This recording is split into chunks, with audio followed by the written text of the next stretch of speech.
perçoit. Son grand-père était allemand, sa mère néerlandaise, son père flamand. Il est aujourd'hui ici parmi nous. Puis-je vous demander d'accueillir Günther Pauli.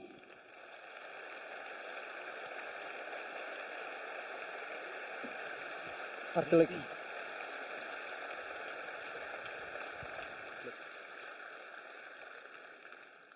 Merci beaucoup. Je vous avoue que c'est un grand plaisir, un honneur d'être avec vous. Mais quand je suis entré dans cette salle ce matin, j'ai dit quand même, il faut que je rajoute une photo de Bordeaux. Parce que si vous êtes dans cette salle, cette tente noire, il me paraît qu'on vous traite comme des champignons. On est dans le noir, et j'espère que ce n'est pas moi qui vous jette de la C'est-à-dire qu'il faut que nous repensions un moment, d'où venons-nous? Et moi, oui, je suis belge, mais j'ai quitté la Belgique il y a 25 ans. J'ai quitté la Belgique, mais je mange encore des frites. J'ai quitté la Belgique pour monter une entreprise au Japon, où j'ai lancé pour la première fois les bières d'abbaye au Japon que je vendais avec des conteneurs. J'ai monté une douzaine d'entreprises à fur et à mesure, et ma dernière entreprise est une grande entreprise, petite entreprise avec des grandes idées de la détergence biodégradable. Malheureusement, je suis arrivé en Indonésie, à Kalimantan, où on a montré le grand développement que j'ai fait grâce à mes achats de l'huile de palme. Moi, qui croyais d'être un gourou de l'économie verte, moi, qui payais quand même ses employés un demi-euro par kilomètre pour venir en bicyclette, moi, qui faisais la concurrence contre Unilever, je vois ça. Je dis, mais c'est pas possible. Moi, le gourou, je suis le responsable de la destruction du forêt tropicale. C'est pas possible. Ben oui. Je suis rentré chez moi, j'ai immédiatement fait visite à Amsterdam, chez Paul Gilding, le directeur général de Greenpeace, et je lui ai exigé qu'on fasse campagne contre mon entreprise avec moi.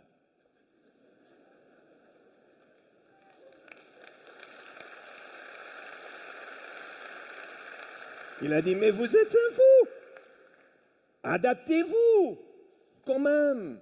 Je dis, monsieur Gilding, faire mal, c'est mal. Polluer moins, c'est polluer. Voler moins, c'est voler. Tuer moins, c'est tuer. On ne peut pas. L'éthique doit être au cœur de nos entreprises, mesdames et messieurs. Si vous n'avez pas une clarté de votre éthique, qu'est-ce que vous feriez dans le monde? Et alors, cette éthique, nous souffrons tout le temps. On vient de recevoir le grand rapport sur les pommes. Vous savez que dans nos pommes, nous n'avons que 5% des nutriments qu'on avait dans les pommes de la vallée piémontaise. 5%, imaginez-vous. Mais nous, commerçants, on continue à vendre par kilo et pas par nutriment. Et on dit que tout est plus cher. Pourquoi? Parce qu'on vend par kilo, mais on ne vend rien. On vend l'eau et l'air. Et c'est la crise que nous sommes en train de vivre aujourd'hui. Mais il faut qu'on fasse la concurrence. Ce n'est pas pour dire qu'ils font mal et moi je fais du bien. Non, pas du tout. De ce que nous avons besoin, c'est d'arrêter de condamner ceux qui ne font pas bien comme nous le pensons. Il faut que nous faisons la concurrence, comme on dit bien en anglais, to out-compete, surconcurrencer.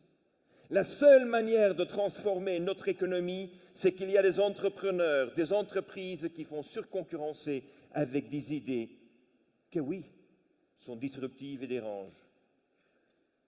Vous voyez là sur la photo ma fille, Chido. Elle est ma fille adoptive de Zimbabwe. Quand elle a appris à 11 ans comment on peut prendre des déchets de café, soit de la ferme, soit chez vous à la maison, de s'aimer des champignons là-dedans, de faire pousser des champignons avec une récolte seulement 2 semaines après. Et elle explique à ces femmes-là, à Chipinge, et elle explique et dit, vous pouvez le faire. Vous savez ce que font les femmes? Les femmes qui écoutent, assises, se lèvent, dansent, chantent et elles le font. Que font les Européens? Il faut faire un plan d'affaires, un plan stratégique, il faut quand même un audit technologique, il faut faire une commission. Et à la fin de la journée, qu'est-ce qu'on fait? Rien. C'est-à-dire le moment est venu où les entrepreneurs, c'est les entrepreneurs des gens qui font et qui ne font plus les études. Les analyses ont été faites, on connaît les problèmes, c'est pas là.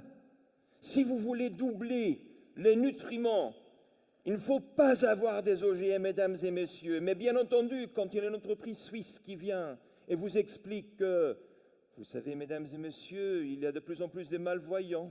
Et avec les OGM, on peut éliminer le problème des malvoyants. Vous ne pouvez pas être contre. Vous êtes en faveur. Mais c'est la question qui était farfelue. Parce qu'il faudrait se poser la question, c'est pourquoi que le riz n'a plus le bêta-carotène dont nous avons besoin pour éliminer les risques de la malvoyance. Et la solution est là, dans la nature. La nature a la solution. Parce que quand vous avez le riz, vous avez l'irrigation, et dans l'eau d'irrigation poussent les microalgues spirulines. C'est-à-dire l'écosystème de la cultivation du riz a 40 fois plus de bêta-carotène qu'on peut injecter dans les gènes du riz. Alors, mesdames et messieurs, de quoi nous sommes en train de faire? Il ne faut pas se faire prendre comme ça. Il faut quand même connaître. Et alors là, oui, je sais, le Huffington Post m'appelle le Steve Jobs de la durabilité. Mais vous savez que la veille des élections américaines présidentielles, Huffington Post croyait que Trump avait 2% de chance pour être élu. Alors ne croyez pas qu'ils disent. Croyez plutôt mes amis qui me disent que je suis le Che Guevara. C'est pour ça que je mets une veste, chemise blanche, cravate, parce que je ne veux pas m'arrêter dans cette vie avec une balle dans ma tête. Hein. C'est important de faire des ruptures. C'est important de penser que cette verre d'eau n'est pas moitié vide ni moitié plein. Ce verre d'eau est toujours plein avec l'air et l'eau.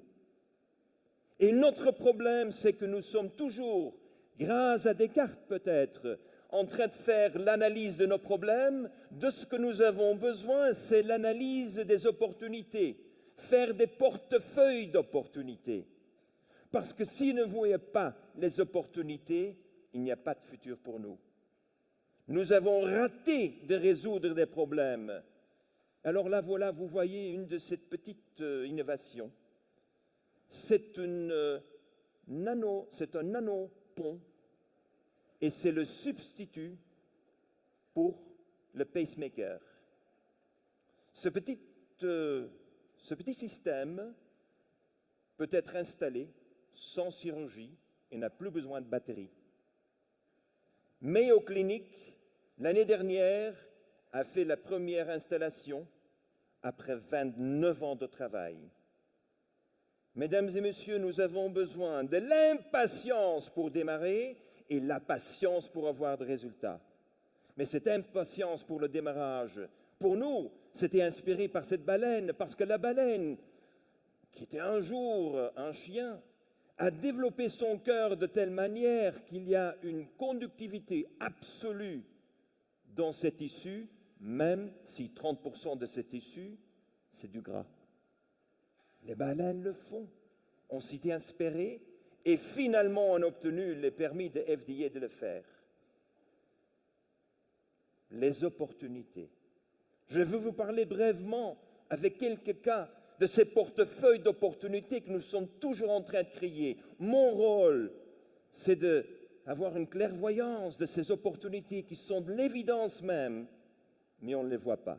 Alors là, nous sommes à San Juan, en Argentine. La fameuse poussière qui vous garantit la population locale d'avoir des maladies respiratoires pour le reste de la génération 2-3. L'asthme est garanti. Alors, qu'est-ce qu'il faut faire? Faut-il interdire? On a essayé. Faut-il faire des accords internationaux? On a essayé. Ce que je fais, c'est simple. Nous avons mis des chercheurs sur point qui ont développé qu'avec la poussière des pierres sur 3 microns, nous sommes capables de mélanger 80% pierre, 20% de polymères recyclés, eau biodégradable, et on fait l'extrusion du papier sans eau, sans cellulose. Mesdames et messieurs, le coût de revient est un tiers, le capital dont on a besoin, c'est la moitié. On fait la concurrence. Et je sais qu'en Europe, il y a une grande résistance parce que le secteur de papier et de cellulose est en crise. Je m'en fiche de cette crise. Je ne peux plus permettre que je tente d'expliquer à mon fils que cette feuille de A4 a consommé 14 litres d'eau. Que nous avons 16 millions de kilomètres carrés des arbres OGM pour qu'on fasse le papier. L'heure est arrivée de changer. Et si on ne change pas, c'est la concurrence. Nous sommes passés en 4 ans de 18 000 tonnes à 1 million de tonnes en Chine. Le gouvernement chinois a décidé de le faire. Pourquoi? Parce que les Chinois n'ont plus d'eau. Ils n'ont plus l'espace pour mettre des arbres. Les arbres, quand on a des arbres, c'est pour faire pousser les bois, les forêts. Eh bien, j'arrive avec notre équipe à Porto Torres, le nord de Sardaigne, où cette fameuse installation de Eni était sur le point d'être fermée. Oui, l'usine, la pétrochimie, l'époque de Kadhafi, on avait un prix entre amis, mais avec la sortie de Kadhafi, c'est fini le prix. Eni a dû décider de fermer. On a fait une analyse des entours, on a dit quelle est l'opportunité, et on me disait qu'il n'y a pas d'opportunité dans le pétrole. Mais oui, on a vu dans l'entourage de l'usine les chardons, une mauvaise herbe. Eh bien, oui, c'est vrai, les chardons, c'est la famille des artichauts.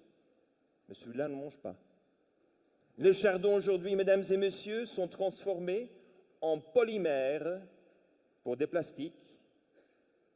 Mais encore plus important, la France a approuvé, il y a quelques semaines, que les herbicides que nous dérivons du chardon sont les herbicides approuvés en France pour les vignes, pour les vignobles.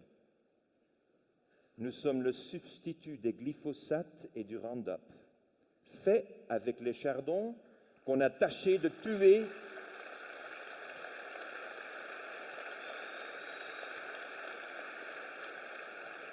Mesdames et messieurs, on le fabrique là où c'était l'ancienne usine. On a repris l'installation, on a repris les travailleurs et on fait fonctionner. Mesdames et messieurs, si vous voulez jeter à la porte les glyphosates et du Roundup, faisons la concurrence.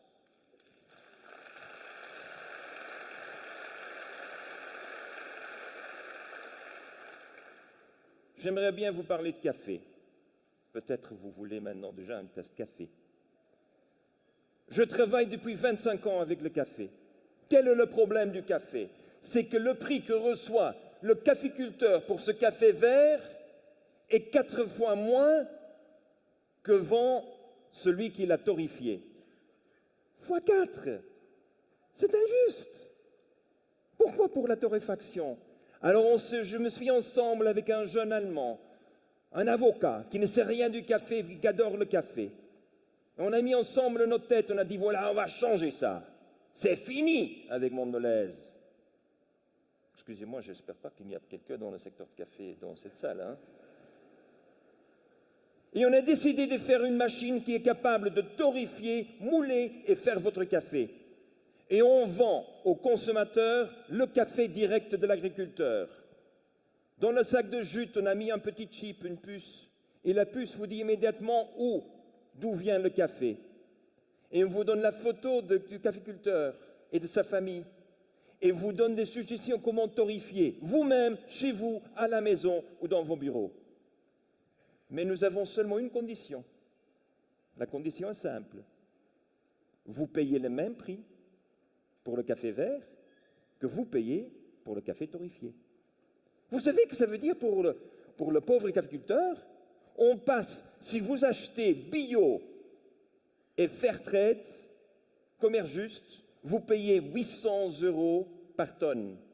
On passe immédiatement, on multiplie par 4. Vous savez ce que ça veut dire, multiplier par 4? 3 200 € pour le même capiculteur. Ça va changer l'agriculture. Ça va les mettre tous sur la voie du bio. Ça va changer le monde. Et vous ne payez plus rien. Sauf ceux qui sont dans les négoces de la torréfaction. Alors là, vous vous réinventez, vous, hein? Mesdames et messieurs, mon dernier cas. Je regarde cette lumière et je m'imagine ce que Suvatopsu, professeur de l'université de Versailles, s'est passé par la tête.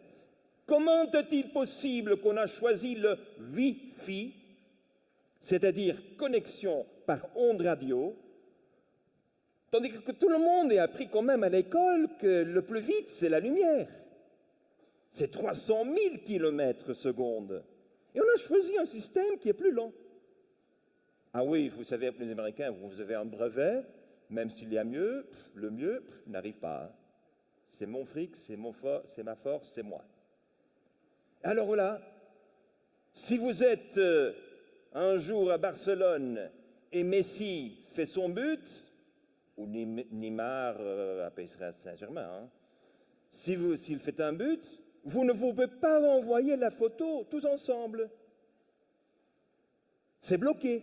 Maintenant, nous avons dans chaque lampe LED un petit modem qui vous donne un ISP unique et 100 000 personnes, même seconde, passent la photo. Ça, c'est l'IFI. C'est l'Internet par lumière, invention française. Française? Je me mets derrière.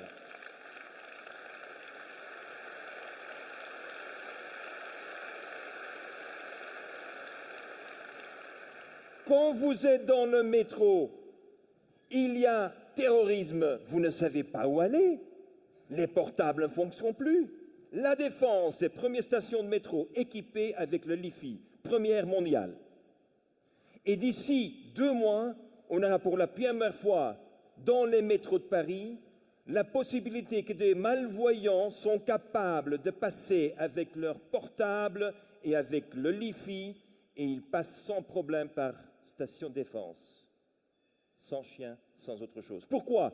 Parce que Internet par lumière vous donne une géolocalisation à 1 centimètre près. La géolocalisation que vous avez tous, le tom-tom que vous avez tous, vous donne une précision d'1 mètre. Excusez-moi, je ne comprends pas du tout. Nous sommes en train de redéfinir les grands magasins, les rues, parce que si vous voulez faire vos achats, vous mettez vos achats sur votre portable et avec la lumière, on prend note et on vous envoie là où le produit est acheté. Vous savez ce que ça veut dire? On a fait l'étude que les grands magasins perdent 4% de leurs ventes parce que les clients ne trouvent pas le produit. 4%, vous savez ce que ça veut dire 4%? Alors sur Amazon, on trouve tout, hein? Mais c'est 2D. Nous sommes en train de refaire l'expérience de l'achat en 3D. Et en 3D en réalité, grâce à la vitesse de la lumière. C'est la lumière qui est le futur. Et nous savons tous qu'il y a des doutes à propos de ces radio-ondes qui peuvent quand même avoir un impact sur notre santé. Alors je regarde cette photo du Google avec la fameuse bagnole, et je dis bagnole, cette fameuse bagnole qui se dirige sans chauffeur. Ils rigolent ces types-là, c'est pas sérieux. Ils le font avec des satellites qu'on peut hacker. C'est-à-dire que les Russes ou des autres qui ont l'intérêt peuvent renvoyer la voiture contre un mur sans problème. Et c'est ça le futur de la voiture? Excusez-moi, ce n'est pas le futur. Le futur, c'est vraiment de mettre du LiFi dans toutes les voitures. Les voitures se communiquent entre eux. Pas avec des satellites pour savoir où suis-je, mais dire aux autres, ici je suis, vous êtes là. Et on s'adapte tout le temps. C'est ça le futur, une invention française. Mais mesdames et messieurs, Le backbone, le réseau, ne sont plus les satellites. Ce n'est pas Galileo, ce ne sont pas les Wi-Fi, les routeurs de Cisco. Le backbone, le réseau, c'est l'illumination publique de vos villes et de vos autoroutes. Vous savez ce que ça veut dire pour Big Data? Big Data veut dire que quand l'information passe par Orange et Google, c'est Orange et Google qui contrôlent Big Data. Si de l'autre côté, ça passe par la lumière de votre magasin, de votre maison, de votre ville, de vos autoroutes, l'information est la vôtre. La démocratisation de l'information du Big Data est annoncée grâce à une invention française.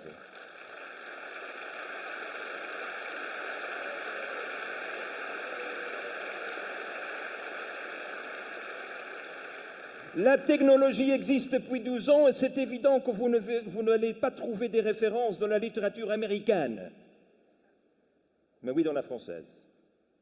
C'est pour ça que nous organisons le premier congrès mondial du LIFI à Paris avec Emmanuel Macron. Il faut le faire.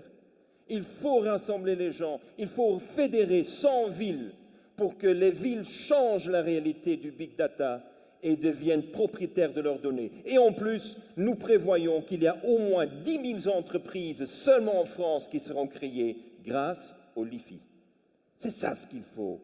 Des plateformes de technologie qui transforment quelque chose en une grande opportunité de transformer notre société. Pour terminer, je suis père de 6 enfants. Eh bien, comme père de 6 enfants, il faut que je leur raconte tout le temps une belle histoire.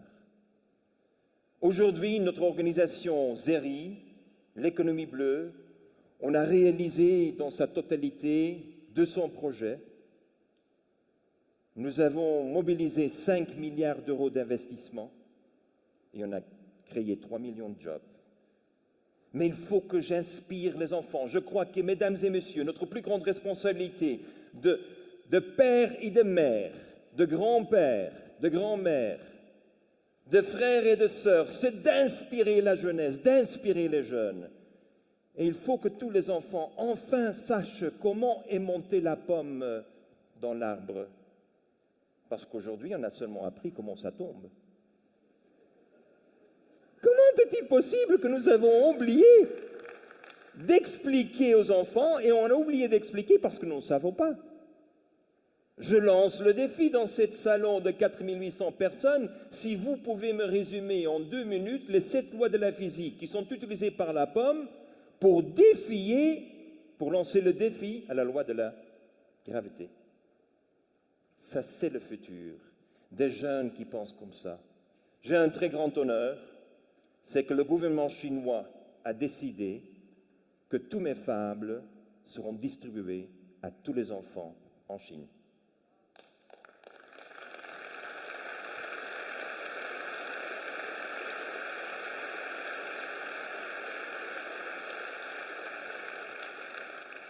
Il faut, mesdames et messieurs, il faut qu'on inspire la nouvelle génération.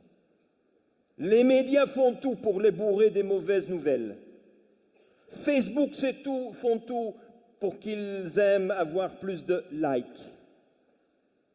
J'ai besoin de vous, toutes et tous, que nous nous engageons de raconter des belles histoires inspirantes à nos enfants, afin que nos enfants vont créer ce grand monde que nous ne sommes même pas capables de nous rêver.